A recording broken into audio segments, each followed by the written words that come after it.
You should get a cup Welcome of to the Joe. Business Unscripted podcast. We're here to share real-life insights, practical strategies, and the honest lessons that we have learned from our own mistakes because, frankly, we have been in your shoes. So whether you need help with operations, accountability, financial knowledge, sales, or maybe just getting your mindset right, we are here, and this is the right spot for no-fluff conversations and tools that work. So grab your favorite cup of Joe. Let's jump into the show. All right, everybody, and welcome to another Friday morning, and grab your favorite cup of Joe. Let's jump into the show. I don't have a cup of Joe today because of the fact we are on the road again for another tournament, last tournament of the year where we're out of town, and apparently this place doesn't really have a good, we're at Airbnb. They don't have coffee makers, so the first thing I will be doing after we end this show, if I want a happy fiance as well as for myself, is going and to the nearest Starbucks and getting us some coffee. But hopefully you have a good cup of Joe. Welcome back to another episode. If you're a business owner and you, or maybe you're an inspiring business owner and you have any questions, any thoughts, you're in the right spot because we on this show share our experiences, our pains, our struggles, our obstacles, and then the things that we've done in our own businesses that have worked, some things that don't work, but also things that we have shared with our clients, our strategies, different things that have worked in their businesses as well. So we're glad that you're here. If you ever have any questions, feel free to drop them down below in the comments, or you can email us or reach out to us at any one of the social platforms where you're watching this episode. But let's jump into it. So Dwarn, welcome back, sir. How's things? It's been a few weeks since you've joined us. How you doing? It has been a few weeks since I was able to grace your screens and join you on the podcast. It's been a very, very busy few weeks, and also a little bit of a traumatic few weeks with some localized flooding related issues, and making sure we can sandbag enough spots around the house to stop the water flowing into the house. So we managed to get that under control, and I think we've got a more permanent solution in place now, which is great. So I can stop stressing every time the rain comes, especially considering we only have 2 seasons in the Philippines, hot and rainy. So monsoon season is not fun, especially when there's typhoons lingering nearby.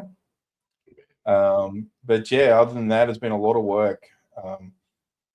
Lots of hiring, recruitment, interviewing, and project preparation, onboarding, all that fun stuff that you completely underestimate how hard it is to do for a few people, let alone, well, we did 7 in one go, as well as an extra couple of hires on top of that a few days before for different roles. So definitely not something we're aspiring to do again in any time in the near future. We'll space them out a little bit, I think. But hey, look, you know what? You got to do what you got to do when you're hustling. I love it. I mean, what's from that experience, what's the biggest maybe lesson that you learned for yourself? Doesn't matter how much preparation you do, there's going to be something you forget. There's going to be something you miss. And if it's a collaboration with others, it can be one thing that they don't get done right or doesn't get, is forgotten. That can actually be what stalls your efforts as well. So yeah, my retake on it is checklist. Just have your checklist. Every department, get your checklist, master checklist, go through, solve your problems, get it all out. Thank God for AI's amazing documentation capabilities now. Claude does such a wonderful job with documentation. So once you've got your masters, it goes and makes it look beautiful. It can replicate and duplicate so much quicker than we can. So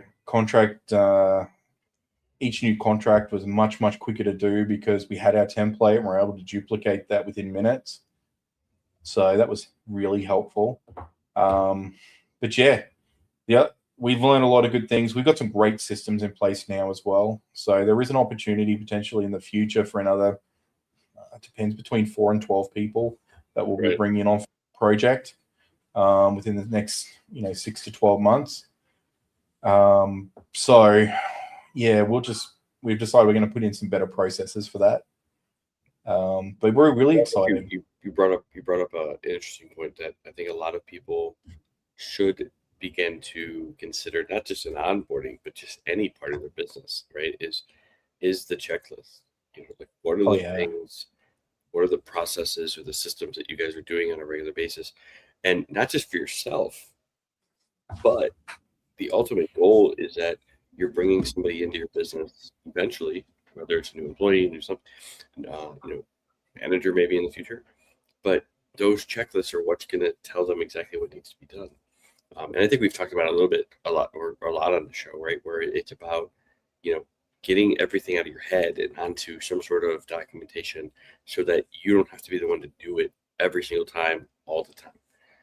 And I think checklists are a first step in that.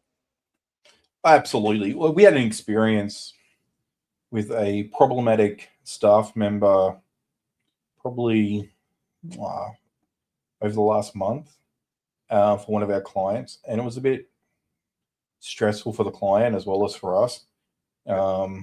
One of the scenarios in that was client had gone through and checked their SOP documentation only to find out that there's notes in it like, go look at this video. Well, guess where the video was? Stored on the local machine of the individual who was meant to have uploaded it.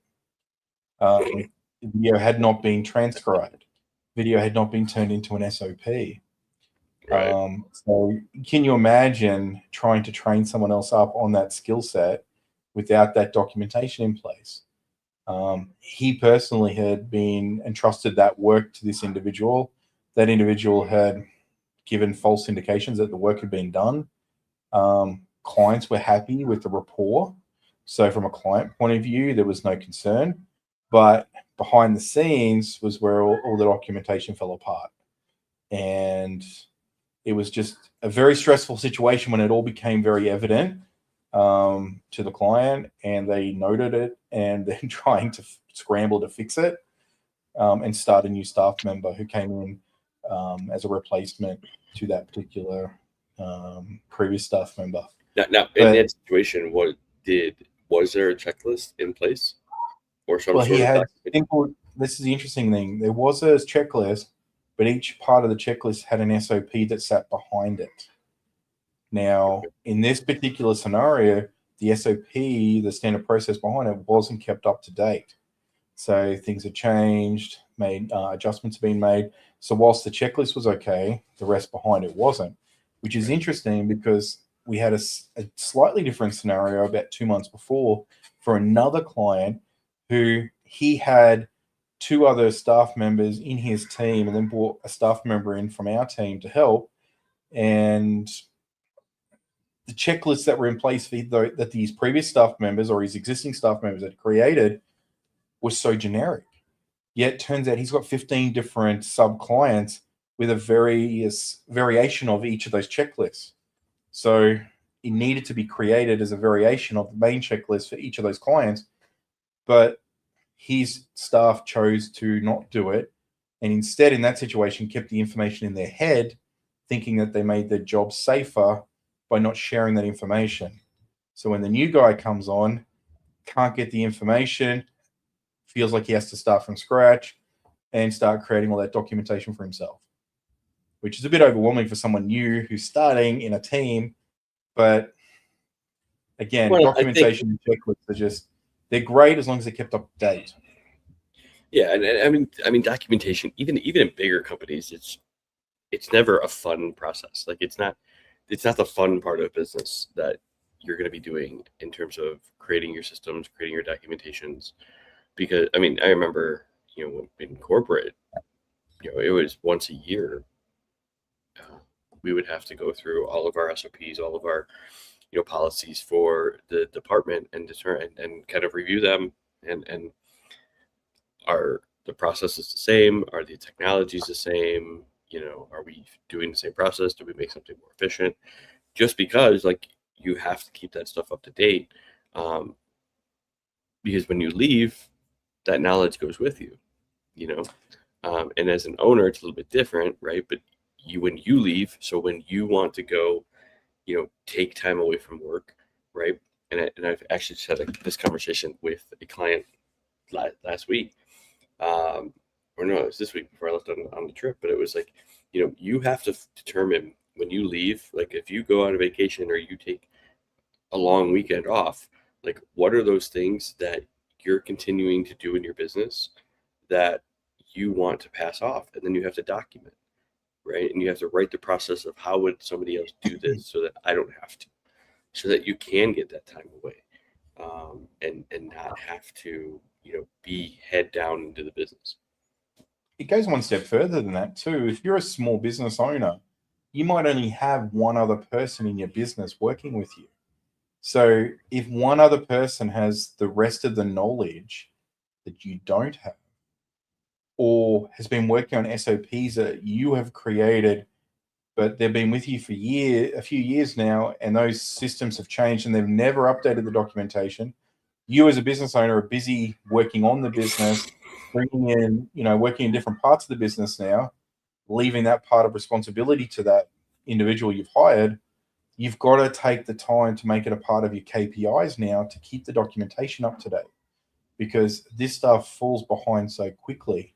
I used to see it all the time from a tech industry. The amount of times you go to a knowledge base and you look at some articles and you're trying to follow the instructions, you're like, this isn't right. And that was with companies that, like you said, corporates that actually go through and check their stuff and make sure it's up to date. The problem is it's only as good as the person who's checking it. If the person checking it is making the assumption that it's right because it looks right, but doesn't actually go through the process and check everything, then that's a whole different story. And, it's almost like you need to have somebody who's dedicated to doing the QA, the quality assurance of your documentation when you get to a certain size. And that's either you as a business owner or the head of your department. You got like the regulations depending on your industry too. Like we were in healthcare, and so we had a QA department where they did internal audits, they did all of that, and obviously they were the ones that drove the process and improvements of all your policies. But they were important because they were able to catch things before they became a bigger issue. Like, and obviously we were dealing with like Medicare and insurance companies and things like that. So if there was an issue, it would cost a lot of money, right, in terms of non-billables or denied bills, denied services. So on a smaller scale, you have to do it just in different ways, and a lot of times it's not because you are documenting it for somebody to come in and do it as an employee, but it's documenting it so that you understand how to build a automated system, right? Whether it's, just follow-ups when things are out, like the simple process of creating an automated response when you're out of the office to clients or whatever, to say, hey, by the way, I am out of the office. I have limited access to emails. I will respond to you sometime. If this is an emergency, please call me here, right? Or you have my cell phone if you need to call me if it's an emergency. Like that first step of an emergency response can create that necessary distance, because people are going to respect you on vacation. Like they understand you need a break. But if you don't have that part in your email, right, or in your text message or whatever, wherever they're reaching out to you, they think you're in the office, so they're like, why aren't you responding to me now? So it's like those small steps can make great improvement into your flexibility, and your availability as a business owner to kind of take that space when you need it. That ties into communication, doesn't it? When you start talking about out of office messages, keeping your customers informed, like we do this all the time. When someone emails you and you don't respond, they don't know if you're working on the problem.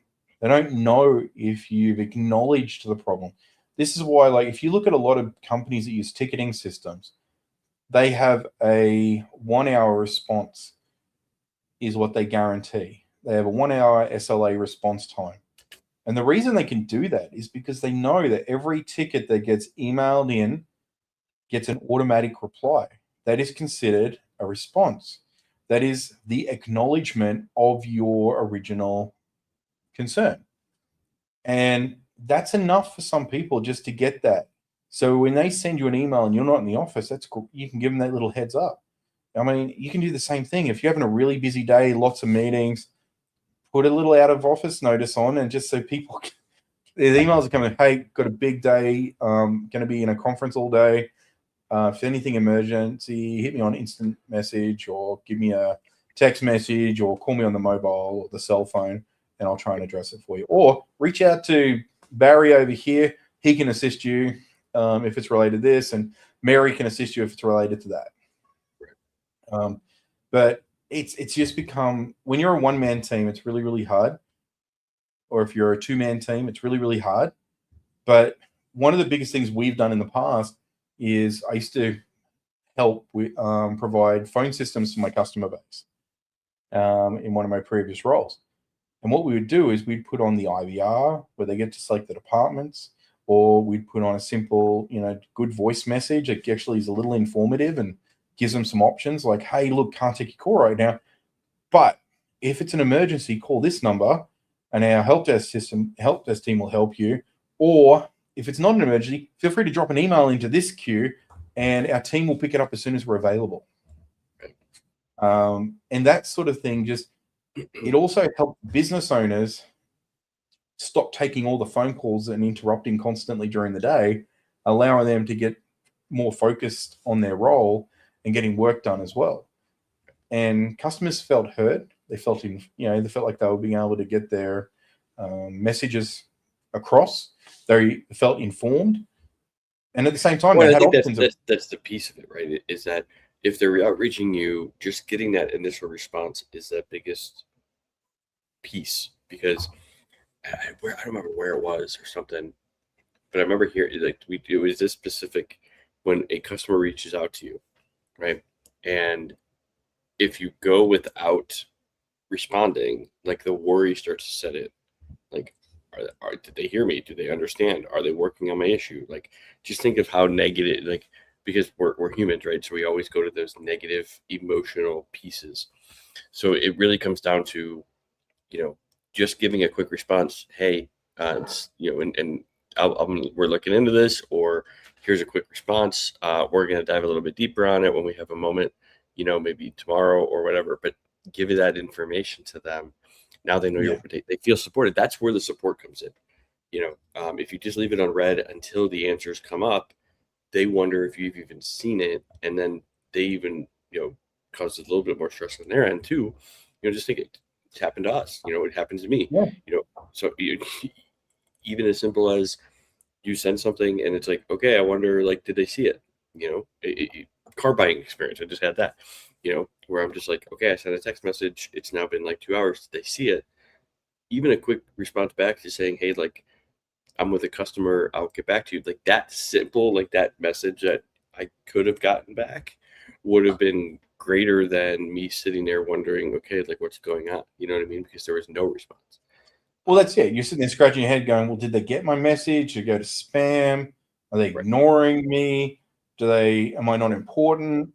All these things go through your customers' heads when that happens. This is something I've trained my team on, that even if you're not able to fix the problem, just respond back and let them know you've acknowledged the receipt of the problem, you're working on it, or you've scheduled it for work. And that's enough. People just want to be updated and communicated with. And if they're updated, they take it off their checklist, because if they don't hear from you, it remains on their list. And then they have to keep following it up. All right, I haven't heard anything. Got to keep doing that. And then it becomes their onus to follow up. And if they're feeling like it's part of their responsibility to follow up, they're going to feel less supported. They're going to get more pissed off it. They're going to get upset. They're probably going to find, reasons to get annoyed, like, oh, it took 5 days. But if you were to say, hey, look, we're going to look into this. It's going to take 3 to 5 days to look at it and hopefully get to a resolution. Just letting you know that up front. Cool. All right. I have an expectation. And if you want to see how real that is, I see it with my son all the time. Whenever we order something and he looks at the due date and they put in 17th to the 24th, he's there waiting on the 17th. Is it here yet? Is it here yet? It's like, well, no, he said up to the 24th. So every day after that becomes he becomes very impatient. Right. And, most people are in the same position. They'll only hear the first number you give them. And if you say 3 to 5 days, just give them another update in 3 days. Hey, we're still working on this. Give us a couple more days. Good. But that really, really helps. So, I think when you go, it's good you're going on vacation, but yeah, just keep people informed. I'm terrible at this because I am on vacation all the time. And if there's things within the business that you're doing, I think that would be right. Would be like mark them down. And this is the challenge I gave to one of my clients this week was write down everything that you continue to do in the business while you're on vacation because you feel like you have to in order to kind of move things forward. And then we'll review it when he gets back because ultimately he has employees, right? He has something. So it's like, what's behind it? Is it a lack of trust of the employees? Maybe they're at capacity, they're not able to do it. Is it an automation that can be built out to manage that? There's a lot of different sort of concepts that have to be looked at when we're talking about it. So it's not cut and dry a lot of times, like you would hope it would be.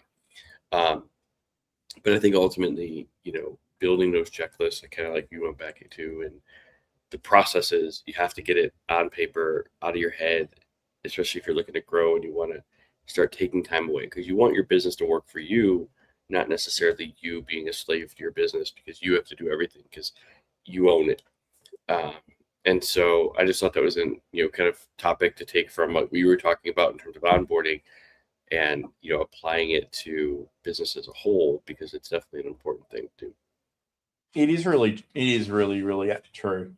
And when you do onboarding, those checklists really do help. We got so caught up that we forgot to actually send an email out to one of our previous onboarding project employees. Right. So when we went to do something which was obviously needed that prior step, and we're like, hey, do you have this ready? What? We emailed you about this at the beginning of your employment. I don't remember seeing that.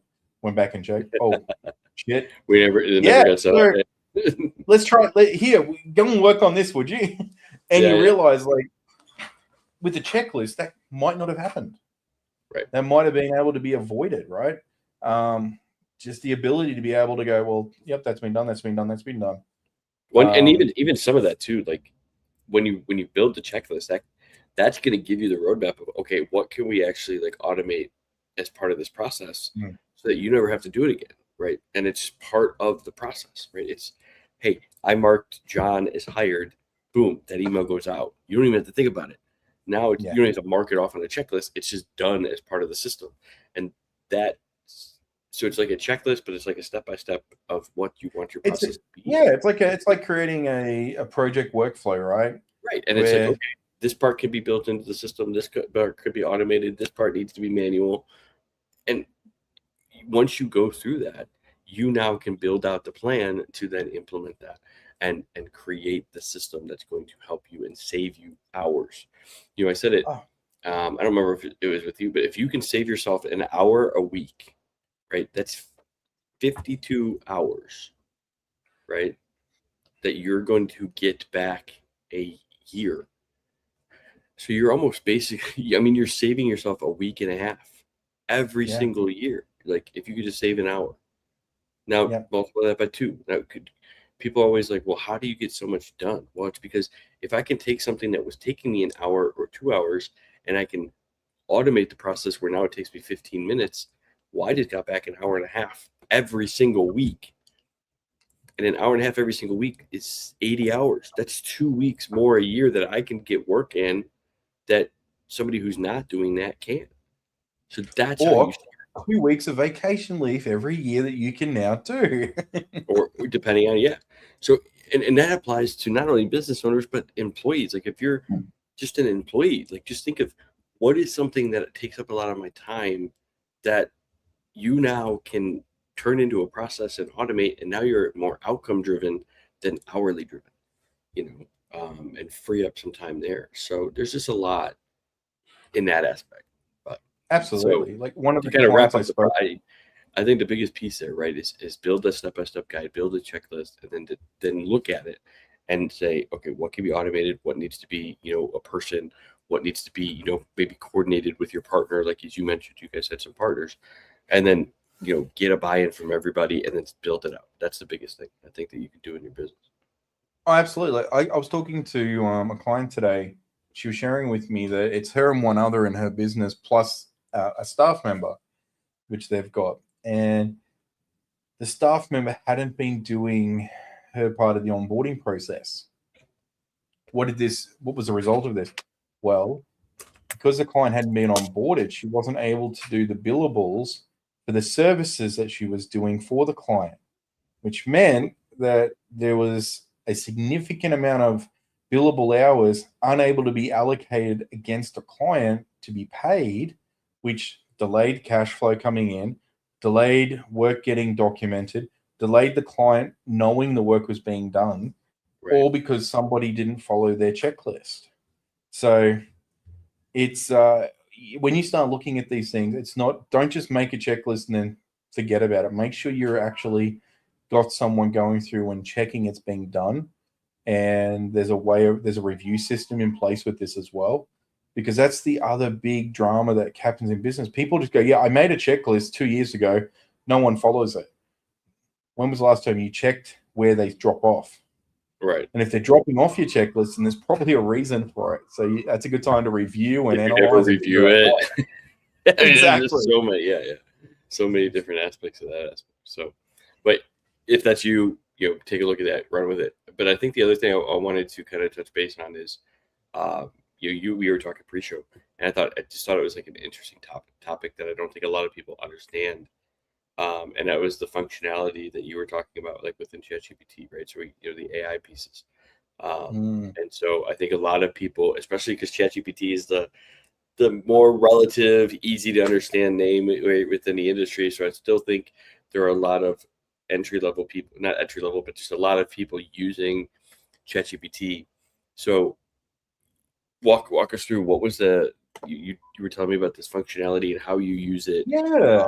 And because I don't use ChatGPT in a way that you do. So yeah, well, I mean, like, I jump between multiple agents, multiple platforms, but ChatGPT, it's been my go-to from the beginning. And I'm pretty happy with it still for the majority of my work each day. Right. Claude's really good for making stuff look pretty. So that's what I use it for. So one of the things that I discovered recently, and it might have been around for a little bit longer, but I haven't really used it before. But a lot of the times when you're doing a chat, you tend to maybe start a chat and then start a new chat in the same chat. Right. Or you will get lost on a tangent and go, oh shit, I've got so much context in here that's completely irrelevant now. I really want to just focus on what was talked about 6 chats ago on the same thread. So there's this really cool little function you can do. When you go into ChatGPT, you bring up the bottom of you get the little icons at the bottom of the actual last message. And that message there, my camera's deciding mind of its own here at the moment. It's got like your copy, your thumbs up, your thumbs down, your source, and also the ability to refresh. But then you get these 3 little dots. These 3 little dots is your more actions. And one of those functions is called branch into a new chat. What that does is it takes all the context prior to that portion, pushes it into a new chat, fresh, with all that history and understanding of that chat up to that point, and allows you to carry on the conversation at that point. So from my example that I've been using it for recently was I'm using it to create a fundamental understanding of a marketing plan, for example, with my back and forth. Once I've got that foundation down for the business that I'm working on, I then want to work out a brand strategy. I want to work out a logo. I want to work out content for the website. I want to work out a social media plan for that. Now, if I do all of that in one, it's going to get very messy. It's going to get very hard. It's going to be hard to understand. And it's going to eventually just get to the point where it's just too much going on. So I've been branching out the primary information that we brainstorm, pushing that out, and then saying, hey, go and create me a brand story and be very thorough, put it into a downloadable Word document that I can pull out and edit. I want you to do it in my brand format. These are my parameters, and use all this information from prior. And then I've been playing with the intelligence levels. So I've been very impressed with the extra high and the pro functionality in the latest 5.6 Sol version of GPT. And you guys have all probably used them as well. As you start playing in Claude, if you played with Claude, you've got Opus and all the different variations with that, and Sonnet. The more thinking it does, the longer it takes, but the better the results come out. One of the other things I've done is I've done some editing on logos and created some logos, finalized my design, then asked it to go out and create me a mono version in dark and light colors, social icon variations for profiles, and also a full color with and without, and all those logo sets with and without a tagline. Then go and put it into folders and save them in the following formats, or file formats: vectors, PNG with no background, and JPEGs, right? Something would normally take a team or an individual about half a day to a day to put together. We're able to put out now in about 30 minutes based on this skill that we've basically worked with on ChatGPT. And it all comes from just having the ability to branch a conversation. So when you think you've written off an entire conversation because you've just started getting nonsense output, just go scroll back, branch it, start that conversation somewhere else. And it's very similar from a coding point of view, where we're using AI and we fill the context window. We'll ask for a handoff document. Then we'll go copy that handoff document and start a new chat. This is an alternative to doing that. We can go and start a new chat without creating a handoff document, without all the messy stuff in there that we don't want in there. No, that's actually a pretty interesting piece, because I use handoffs a lot with Claude in my pieces, but you can only do a handoff at the current point. Like you can't go back and say, okay, I want you to create a handoff just from here and move forward. So that is an interesting functionality that, like again, I don't use ChatGPT on the chat side. I use ChatGPT for coding specifically, and that's it. As on the coding side, as an adversarial review, that kind of stuff, to what I'm doing with Claude. But it's interesting, maybe have to bring it back in, you know what I mean? To be able to just test it out, because things change so quickly. And I think, there's not, you're always going to get a result now, and really the difference is, unless you're doing something like really high scale, for the majority of you listening, like the difference between Claude, ChatGPT, and Gemini are going to be very minuscule in terms of, I think, what the outcomes are. I think ChatGPT is great for easeability use for the beginner. Yeah. I think Claude is going to be, if you want to have like guardrails written and really kind of control a lot of the stuff that it's going to output, like you can do that with more of your Claude, right? And your like the Claude MDs and the voice and the sample documents that you want to create all the time and have it in the same format. I don't think you can have that sort of functionality and sort of design with ChatGPT. Right? I don't think there's a. It's getting there, but it's not quite there yet. They are getting better with their skills. They are getting better with their plugin capabilities. Right. Their document outputs are still, they're okay. But here's what I do. I do all the hard lifting in ChatGPT because it's much more budget friendly on tokens. Oh, yeah, for sure. Then I grab that document, throw it into Claude and say, brand this to my brand. And, I want you to just make it look professional for this purpose. And it goes and just improves the document for me. And then I go, well, yeah, that's cool. I like that. That's why I think I'm definitely integrate bouncing both. Yeah. Love it. And it's the same. When I know ChatGPT just came out with their version of co-work. Yes. That was a new feature they just introduced as well. And I mean, here's something else to keep in mind too. I was at a AI at Work conference that was put on here, and it was sponsored by Google. One thing I thought was really quite interesting is there is a lot of AI functionality in Workspace that Google supplies now. So if you go and you're subscribed to Workspace for your email, using your Google Docs, your Excel, your Sheets, Slides, all that sort of stuff, you can just use the built-in functionality, and it's actually quite useful. It can help with formulas on Sheets. It can help generate images in your docs. It can help generate content. You can use that, and that's built in, no extra charge. Outlook has this, or Office 365 has the same thing with Copilot.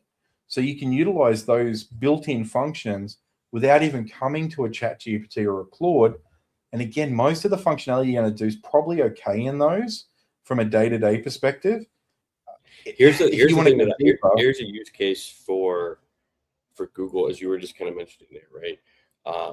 So I have a client, and we need to take some information about claims that are being either paid, denied, whatever. So we use Chrome, so we have it split up on the split screen.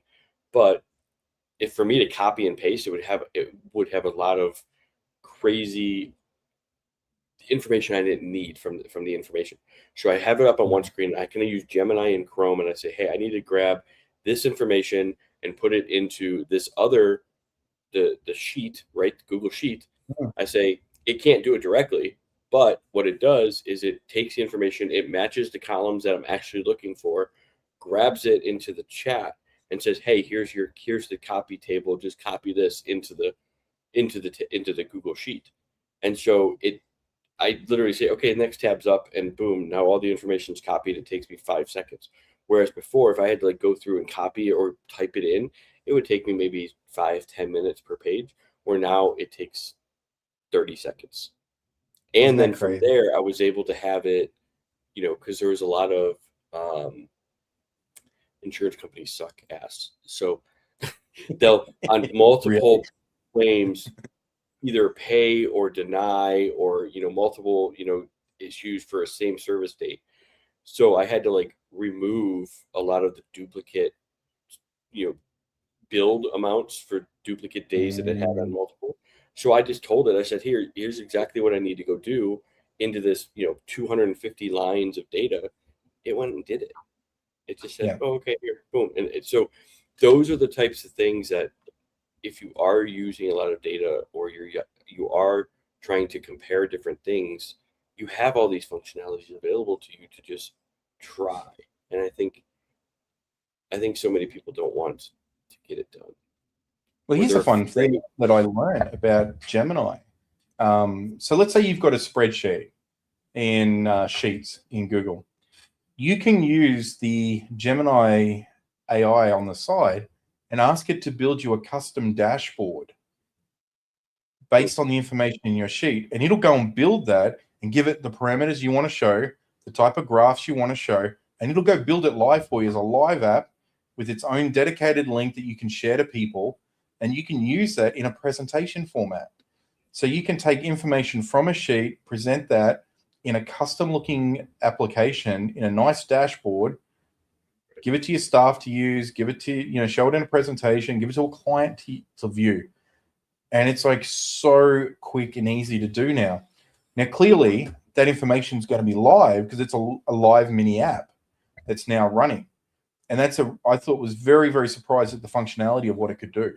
I haven't played with that yet because I haven't had a use case for it, but I was watching them live do a use case at the presentation. I was like, that's cool. Keep that up my sleeve. That's really useful.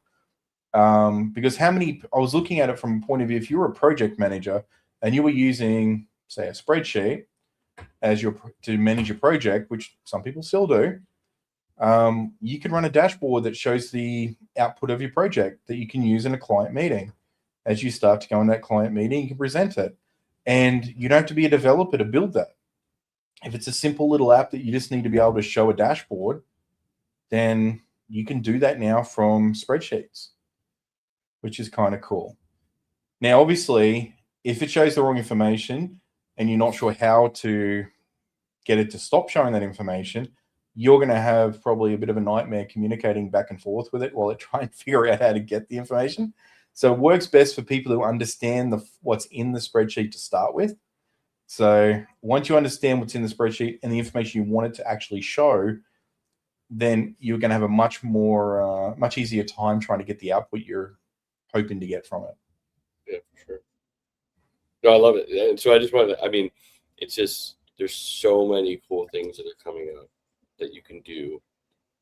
But I think don't try to do it all. We say this all the time. You and I, we have been using ChatGPT since it came out. I think if you're just starting or just trying to get your feet wet, like, you don't have to go from 0 to 100. Like, just pick 1 or 2 things that are going to help you, again, as we just talked about, give you back an hour every single week. If you can get back an hour every single week, that's an entire week and a half that you will be able to get that you're able to do before, because you're wasting all that time. And what that could do, especially as a business owner, like if you get back an hour a week to do extra phone calls or extra outreach, like, what would that do? How much growth could you have?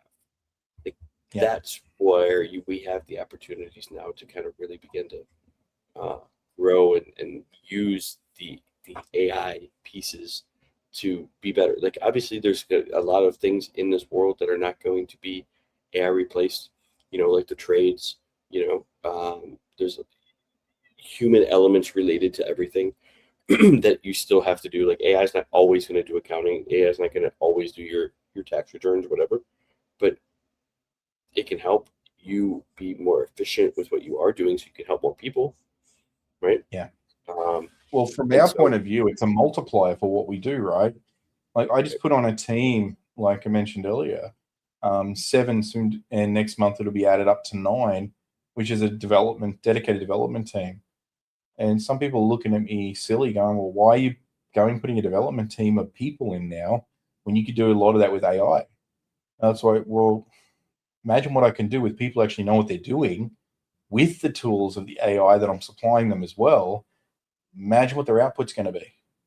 We've just made a team that can multiply 2-3 times their capability. Yeah, it could be essentially doing the work of 40. Exactly. And that's the difference. And if you I had a chat with an accountant client of mine this morning, and it was the same thing. She said, it's a multiplier. It helps us be able to help more people faster, but also helps us check for accuracy and inaccuracies. So the human interaction is very important because, and from our point of view, we feel it's definitely an important part of it. You can't just rely on the AI completely, but if you give your staff the tools, then it's really, really helpful. And that, it was interesting. One of the topics that got raised in the Google conference I went to was they did a study of employees who were encouraged to use AI tools in the workforce. Okay. And the general consensus was the psychology or the psychological pushback of the employees was it was a few things. I don't want to feel lazy doing my job. I don't want to feel like I'm relying on the AI to do my job where instead of myself. And the other one that came up was I don't want to be using AI to do a lot more of my job because it might make me redundant.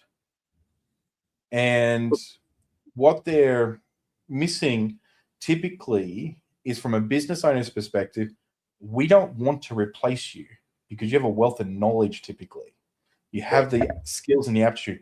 We want you to take these tools and multiply your output, reduce your stress, and basically get better out, get quicker outputs for everybody involved, including yourself. Here's the thing that, and this is from being in corporate, right? Everybody's like, I work 40 hours a week. Listen, I have not met one person who has worked a straight 40-hour week. Like, it's just never happened, because you're going to the bathroom, right? You have your water discussions, you have your conversations with your coworkers. You never have worked a 40-hour week ever. Like, you've been at work maybe for 40 hours, but you're not working 40 hours. Okay. No. What AI now does is it helps you to get a 40-hour output from the same amount of work time that you were doing before. Even better, like even more. Same And so effort, better right, output. better output, right? You know, I can be more efficient. And if you're worried about becoming redundant, take the information and add more value to the people that you work with, 100%. that you work for. That's the ultimate piece, right? You now, instead of you spending time researching and compiling, now you just become the analyst, right? Now you just become the individual that can take the information, understand what it means, and make a suggestion, make an impact. That's how we're able to use AI. And I think, I don't remember if you and I chatted about it, but you know, I'm using the analogy now lately with AI is that, right, people said the same thing back when the encyclopedias came out. Then Wikipedia came out. Everybody was saying, oh my God, it's just going to make people dumber. It's going to make people dumber because we have all this information, right, compiled. And it just makes it easier for people to get the information. Yet, human intelligence has been doubling exponentially faster as time moves forward. So are we getting dumber, or do we just get access to more information, more relevant information at a quicker pace that it makes us able to become smarter, not dumber, right? What's smart? Is becoming smart and intelligent sitting in a library, having to read through 17 different books on a table, trying to get to the right point? No, that doesn't make you intelligent. That fills your brain with a lot of useless knowledge, stress. You know, you're basically just filling out the room, just fill out the room. But you can go to AI and it can go to every one of those 17 books plus 1,000 more books and get you all the relevant quotes and the information from each one of those. Now, who's smartest there? That's I it. would say It the person compiles in the the researchers. yes, the most relevant. So I think you can become smarter exponentially by implementing it in every piece of your life. I think we've talked about this before. I think students need to be trained on it. How do you search better using AI versus, hey, you got to go to the library and use the Dewey number system to find all your, you know, your books. I mean, I probably date myself when I talk about that, but still, you know, students should be trained on it. Every single employee should be trained on it and given some tools of how they can efficiently, you know, utilize it to make themselves more impactful in their job. Embrace it because it's not going away. That's for sure. How do you just It's help getting your involved in so many more applications that we work with. Like I said, all of your standard email platforms and incorporate in business have incorporated it. Most project management tools have incorporated it. Even Grammarly has incorporated it. Like Grammarly just used to help you get your grammar right, as an app. Right. Now it helps you write things, helps you write the way you like to write. You know, they've embraced it.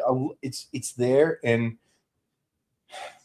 I think yes, it's a tool, but it's also a multiplier. Look at it as the multiplier to help you with your output.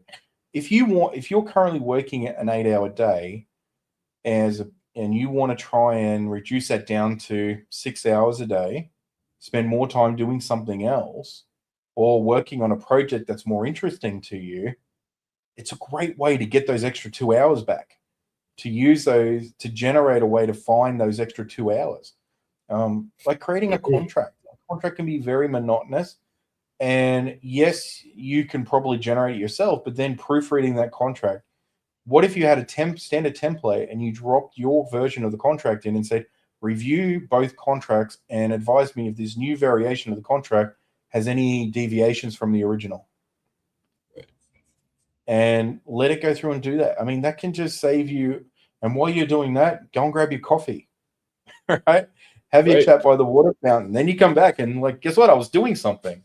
You know, we're seeing it in the IT industry a lot.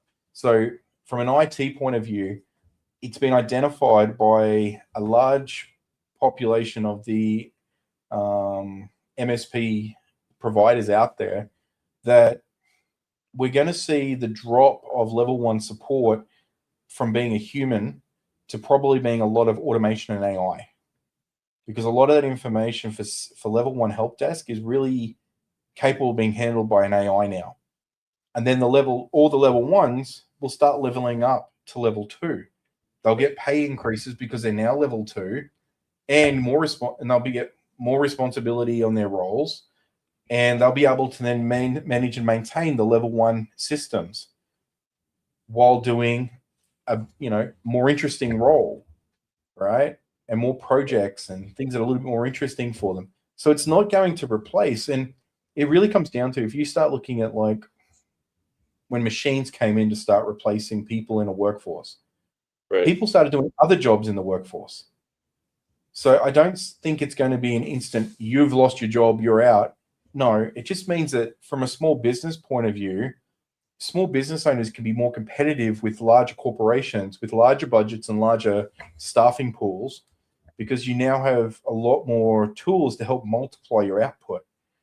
Yes, larger corporations, it definitely is probably going to see an impact to them, because where they had 50 people doing the job of what 30 people with some AI tools can now do, or 20 people with some AI tools can now do, they're probably going to make the choice to make people redundant or choose something. But if we look at companies that are currently trying to do that, companies like Uber, they spent way more than their budget allowed for AI. They blew it in under 6 months.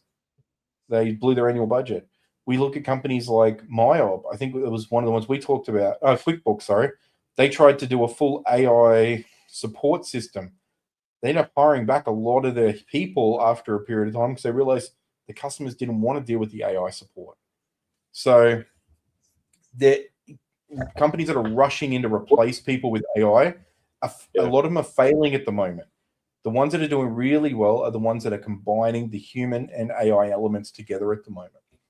Let me ask you this, and then we can kind of wrap up.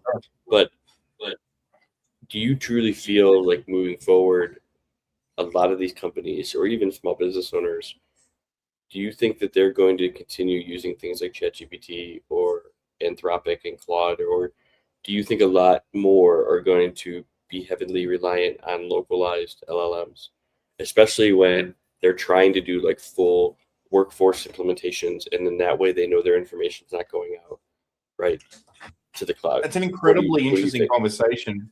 I've had this conversation with quite a few MSPs and system integrators just recently. And the truth is, I started making shifts towards this probably about 5 months ago, where I started collecting localized LLM systems to start building my own local LLM solution for my team to work with, because there's a combination of problems with the current frontier models.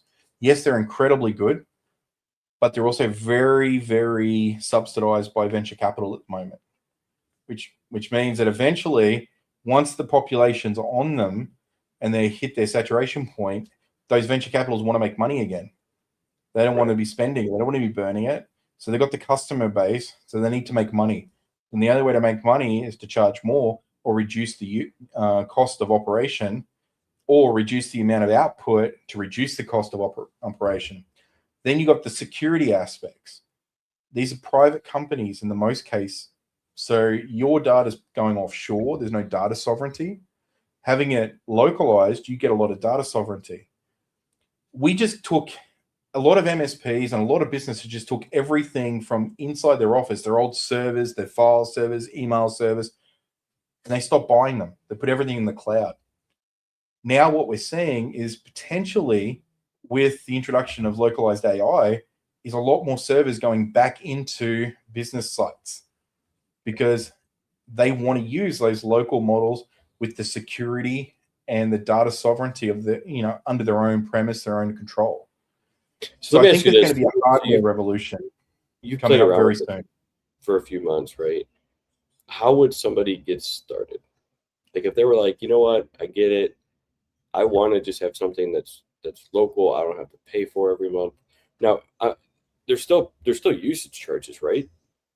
For localized, or how does it work? No, there isn't. No, so the way localized works is you run a local model, and you just talk to that local model, and it produces the output. So you pay for the compute. So you pay for the computer up front that does the output. So like I've got sitting next to me a Apple Studio, Mac Studio. that's got a 32 gig of memory and a fairly decent processor in it, and from Apple. And I can run a reasonable model on that for coding or for general chat or document creation locally, and I don't have to pay for any licensing. What I do is I run a free model, like Google has a model, OpenAI has a model. You wouldn't be able to run the OpenAI model on this because it's quite a heavy model, but you could run Qwen, which is a Chinese model. DeepSeek's got a model. There's a pile of different models out there that can be ran locally, and you'd be very surprised what they can actually do. They are not going to perform at the same levels of Fable or Opus. Right. You're not going to be able to generate entire websites or applications with them at this point. And the only reason is because the context window is too small, because everything gets loaded into the memory or the the video memory of the devices. And that is expensive because it's in demand. And like Apple's one of the cheapest ways of doing it, but you need at least a 32 to 64 gig or 128 gig device to do it, which means you're setting at a point of, anywhere between $4,000 and $12,000 US to get a device like that. And that's only good for like one or two people to communicate with it at the same time. Yeah, I was going to say, so it's like, until it becomes more mainstream, right? It's not going to be a small business owner probably still benefits from the Claudes, the ChatGPTs, but making sure that $200 a month on the top plans is probably still a great model while they can. 100%. And the other thing to keep in mind, and the other thing to keep in mind there, Dave, too, is when you start using localized models, you have to take into consideration the power draw, the failure potential for the devices, the maintenance of the device, the maintenance of the LLM. These LLMs are getting replaced so quickly that they might be replaced in a couple of weeks, and you might go to the new version, and it's a bit like when you patch your Windows machine and it has a fault or a bug, and then you have to roll back to the previous version. I think you're going to start to see some businesses start to use localized models, probably more related to agents. So they're going to have localized models with agents running on them. So rather than the individual employees using those models, they're going to have the agents doing the work instead, using the local models, because then they don't have to worry about, well, that's slow, that's annoying. Companies like GMK Tech have just released, like for about $4,000, an extremely capable AMD model that produces, you can run a big model, local LLM on, it does some great work, but people like me and you, we jump between different systems. We're doing different things at the same time. A bit of coding here, a bit of document manipulation. I would not be able to do what I do on a local LLM, that's for sure. You would need multiple LLMs. Yeah, you would need to be running multiples, which is what I'm configuring and setting up here to try and accommodate. But I mean, it's a big investment. It's in time, technology, and hardware. There is some really cool devices coming out. Like there's a pocket devices that are about $1,500 to $2,000 that plug into your existing computer and let you do stuff offline on them and produce output. And they can switch between different models. So from a hobbyist point of view or just an individual point of view, they're great. But I think we're probably a little bit too early on the local LLM scene at the moment. The only people who are really going to start jumping ship to local LLM are probably coders. For the average business owner, stick with trying to get your best bang for the buck. I mean, there is plenty of really good frontier models. You've got Kimi, you've got Anthropic's Claude, you've got GLM 5.2 from Z.ai, you've got Minimax, you've got ChatGPT with OpenAI, you've got Gemini. Grok is from SpaceX, and Twitter is actually a pretty decent platform. And they're all reasonably priced at the moment. So take advantage of it. But I think it's a little bit like they're trying to give you a taste right now. They want you to get hooked on it. And once you're hooked on it, then you have to make the decision whether you want to keep it at a higher price, or if you're a heavy user, that's your only option. But if you're a light user, it's still not too bad. But then it comes back to that question you raised earlier. If you can save 1 or 2 hours a week, how much is that worth to you?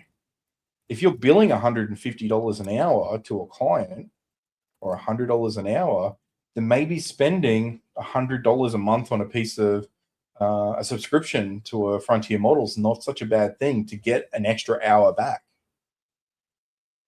Right. So, yeah, I mean, it is a question and a consideration for people to. And it's why I wanted to bring it up. I mean, I think I see bigger companies doing it. Obviously, they have the money, but you're talking investing $1 million, $2 million into their future, right? And then ongoing, maintenance and things like that to keep it updated. So for the average business owner, I think we're even still maybe 5-10 years away of having a good localized model, maybe where people can run it. In terms of, I'm sure the models are going to be there. The problem is going to be the cost, and then actually having the equipment, right? End of the year is going to be a bit of a turning point because NVIDIA have released their Spark technology, which if you go back a few years ago, that was a data center rack. Then it dropped down to a tower. Then it dropped down to the Spark, which is the size of about a Mac Mini. Now it fits in a laptop. And that model has progressed over the last 3 to 4 years down to that size. So once they get the pricing in line with that, we're going to start to see people with laptops that are very capable by the end of the year running like an AMD AI 395 chipset, right? Running on a local machine with 64 gig or 128 gig of RAM for about $3,000 to $4,000. That is a localized AI LLM device. That's not too different for a lot of companies that are spending that sort of money on a corporate laptop now for their employees. So they may start seeing individuals start to pick up and use these local models a bit more on those devices that become more consumer level. But it really depends on the security policies that get put in place as well with these corporations. So when you say $1 million investment, for example, for hardware, that's basically 10 tower Spark units at the moment, which is probably good for about 20 to 30 staff each on a fairly consistent draw and use case. So that would probably be good for about a few hundred people in a corporate environment. But then you have to hire the technicians to support it or outsource that, worry about maintenance related issues. So you can't have 100% capacity. You've got to scale that back to accommodate for downtime. So I think you're right. I don't know if it's going to be as far as 5 to 10 years. We could see it as soon as 2 to 3 years from now. AI is moving so quick. That's the problem, right? The technology is moving so quick. AI is such a buzzword. There is so much investment. There's so much venture capital going into it right now that if the right amount of money goes in, I think the focus needs to be at the moment is having the ability to use less or smaller hardware to produce better output on the current models. Right. If they can work on that, and that's what DeepSeek have been doing. DeepSeek have been creating models which use lower hardware to produce the same quality instead of building newer models that produce better quality outputs. So they're actually going the way that I think is the future. And I think a lot of these other companies are probably going to start to go that way as well, because it costs money to generate power. It costs money to build data centers. And places like Australia just said, no, we're not going to give you any space to build a data center to places like Twitter and say, Grok, we don't want you here. We're not going to give you, an island to go and build your data center. And other countries have said, well, we'll do it. So there's a lot of resources required to do and to build these devices, to do it, the hardware. And if you look into the e-recycling at the moment around the e-waste, hardware from 3 to 5 years ago is ending up in e-waste already from the beginning of the AI revolution. Right. And that stuff's pretty much useless and redundant for anything for the current models. So I think hardware is going to hit a peak. Then they're going to start getting the app software to the point where it actually works better on that same hardware. And that's where we got to with computing, right? Hardware's pretty much hit the peak for the most part for home computers. And the software just keeps getting more and more efficient. Yeah. My personal opinion, at least. No, I mean, I completely, and you're definitely more into that than me for sure. So, I thought it would just be interesting to kind of get your feedback. Sorry, I probably harped on a bit more than expected. No, you're good, but I love it. Well, for those of you, it's been about an hour, and Dwarren, thanks for joining us again today. I'm going to go get ready for hopefully something today from baseball. But with that, I hope you guys have a wonderful and amazing rest of your week. Again, we go live every single Friday, 8:30 a.m. If you're a business owner, you're interested in joining us, there's a link down below. You can request to join us for a future episode, or if you have any questions, feel free to drop those down below as well. But until then, we love you. Hope you do all that fun algorithm stuff, fun, like, subscribe. Hopefully there's one or two things that you got out of today's episode that you can take with you and begin to implement in your business. So, Dwarren, thanks again. Have a good weekend. And everybody, we'll see you guys. We'll see you all in the next one. Have a good one. Thanks, everyone. Take care.